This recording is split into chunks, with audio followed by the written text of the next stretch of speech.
Looking at the week ahead in the Big Ten, some key matchups. Wisconsin going to Indiana tomorrow. Illinois at Rutgers Wednesday on the Big Ten Network. And the Scarlet Knights keep that hot play going. Michigan in need of a win. We were talking about going to red-hot Iowa on Thursday. Saturday's slate includes Illinois and Michigan State. You got Rutgers, Purdue on Sunday, Michigan, Wisconsin, some good stuff. Let's start with Wisconsin and Indiana Tuesday. Trent rejoining us here. Hoosiers trying to end that three-game skid. What are you watching in this one? A lot of good stuff. Hoosiers got to get back on track. They had a great first half against Wisconsin early in the season, back in December, and Wisconsin then just took over that game in the second half. Indiana's got to defend. They got to make it tough on Wisconsin. I think it's going to be Johnny Davis is just a tough matchup for Indiana when you look at their personnel. I think they're better defensively inside and outside. Who's going to guard him at that wing position is going to be really interesting and difficult for the Hoosiers. Yeah, you mentioned that first matchup, a 22-point deficit Wisconsin overcame. I actually had the call on that game. It was crazy. How about Rutgers and Illinois? The Illini going to Jersey Mike's. You mentioned earlier in the show, and I think it bears repeating, this was a complete blowout in Champaign. I mean, absolute dominance. But that just feels like eons ago with this Rutgers team. And we know they are a different team in Piscataway, although they were really good on the road this weekend, too. So what do you think of this one? Well, no doubt this is a different team from what I saw there early December. And we talked about Paul Mulcahy early in this. It all comes down to him. I would expect, maybe DeMonte Williams on him as a really, versatile defender, tough defender. But if Paul Mulcahy can kind of play at his pace, get in the paint, and make plays from there, did not do that in early December, I think this is going to be a difficult offense for Illinois to contain because of their size across the board.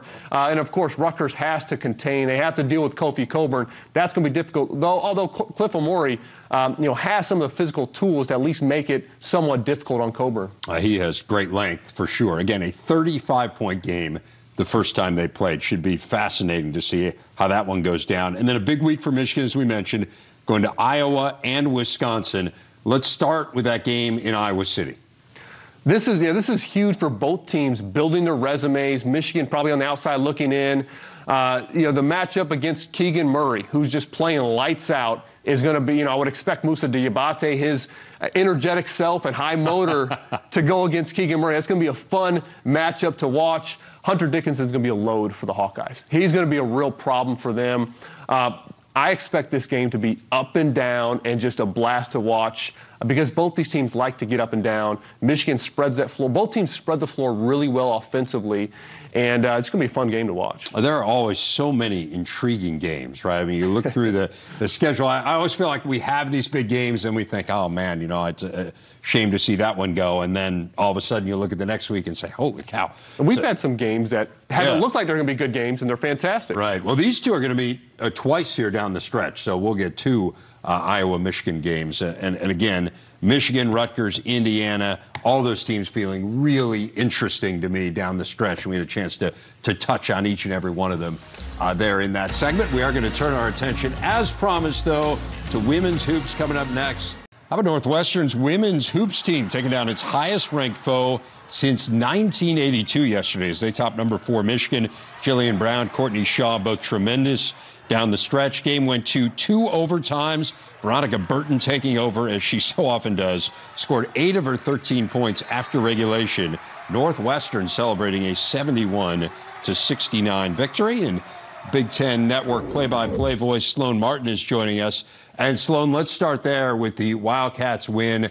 Veronica Burton, had an off shooting game, but man, she does so many other things well. She is just incredible. Put into words for those who haven't seen her play what she means to this Northwestern team.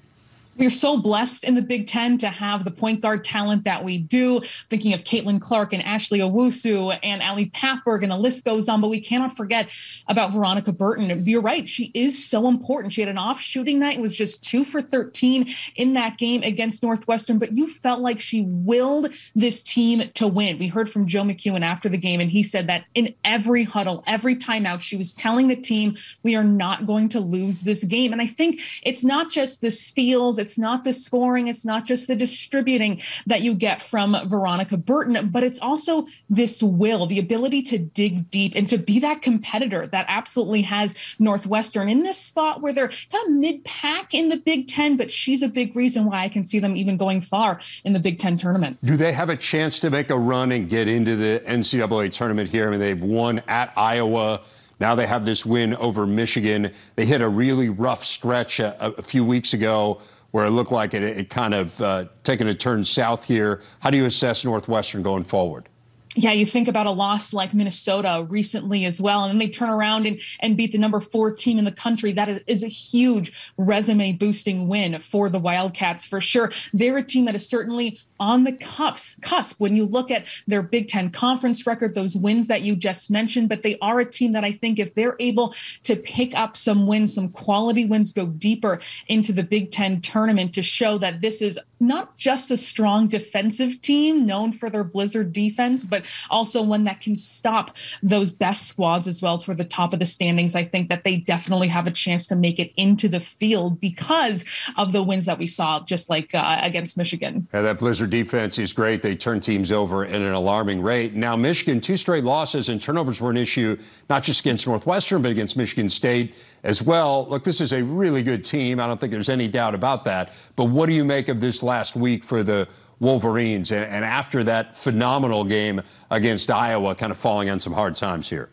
They absolutely have. And it was just a couple days ago that I was in East Lansing and talking to head coach Kim Barnes-Arico about this best ever 4th ranking in the AP standings and what this week has felt like. This Michigan program reaching new height after new height and then having back-to-back unranked losses is very difficult. But I think what that loss, especially to Northwestern, showed is that they very much miss Leah Brown, who has missed 3 games for this team. She was in a boot against East Lansing against Michigan State, and she is day to day with a lower leg injury as well. So a lot of these top teams dealing with injuries to some starters, and I think that is what really hurt Michigan down the stretch. Sure, we saw some big baskets by Danielle Roush, but you really want to see a playmaker like Leah Brown on the floor who can not only score for the Wolverines, but also distribute.